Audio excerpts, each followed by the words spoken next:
Mga kapaglaom, maayong buntag kaninyong tanan.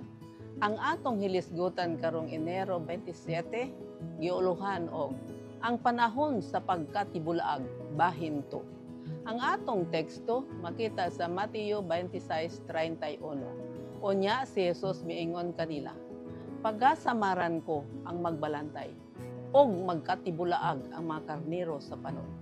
Kapaglaom, kung adunay usa ka butang ang gikahadlukan ni William Miller, labaw sa tanan, mao ang pagkapanatiko. Sa kasarangan, ang iyang pundok gawas niini hangtod sa Oktubre 1844. Apan sa tigpamulak o spring sa 1845, ang fanatismo o karismatiko labi nga agresibo, taliwala sa pipila ka pundok sa mga spiritualizers. Dool sa Abril 1845, si Miller nabalaka sa nagalambo nga fanatisismo. Nianang bulana siya misulat kang Himes. Talagsaon kini nga panahon. Ang pinakadakong pagkandaiya sa imahinasyon nga mga paghubad sa kasulatan gisugyot na sa bag-o nga mga pangulo sa pagpakita sa ilang bidlisew sa kahayag o kainit sa tanang dapit. Ang uban niini nagsuroy-suroy nga mga bituon ug ang uban nagbuga lamang og kilom-kilom. Nasamok ako niining walay katapusang pag-usap. Apan hinigugma kong igsoon. Kinahanglan tun-an nato sa pag-angkon ug pailom. Kung si Kristo moabot niining ting pamulak, dili na kinahanglan nga dugayon pa. Apan kung siya dili moabot, nagkinahanglan kita og dugang pangapailom.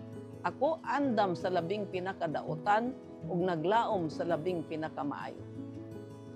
Sa walay palad, alang kang Miller, ang panahon nagpadayon og kadugay ug siya ug ang iya mga sumusunod nakasaksi sa butang nga wala nay kalauman nga maayo.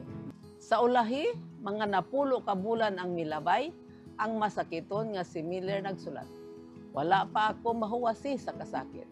Gisamok ako sa sakit sa akong ulo, ngipon, bukog o kasing-kasing sukad sa inyong pagbiya og dugang pagayod ang kasakit sa akong kasing-kasing sa paghuna-huna nga ang akong kanhing higugma nga mga kaigsuonan sukad sa atong kahigawad na himong mga panatiko sa tanang bahin o gibiyaan ang unang mga prinsipyo sa mahimayaong pagpadayag sa atong dakong Dios ug manluluwas nga si Jesucristo. Dili nga siya lamang ang nalibog ug nasamok sa yanang sa walay pagkatanto tali sa mga spiritualizers sa sayon nga bahin sa tuig 1845. Namatikdan ni Himes sa Mayo nga ang ikapito nga bulan nga pundok nakahimo og pagdani nga 7 kapi kalalom.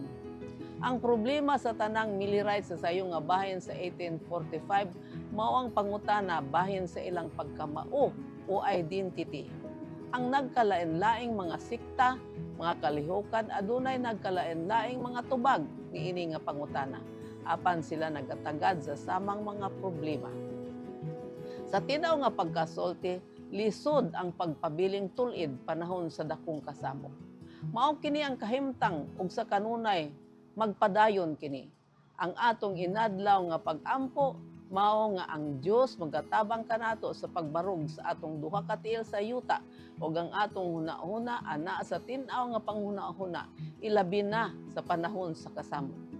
Og sama kang Miller, kinahanglan mosulod kita sa maong panahon sa pagsulay ug nagalaom sa labing pinakamaayo apan andam sa labing lisod nga kahimtang. Mag-ampo kita. Dios ug may gugmao namo nga man sa langit. Tabangi kami niini nga adlaw, amahan namo sa pagbaton sa husto nga pagtagad ug pag-ampo sa among kasing-kasing sa ngalan ni Hesus. Amen.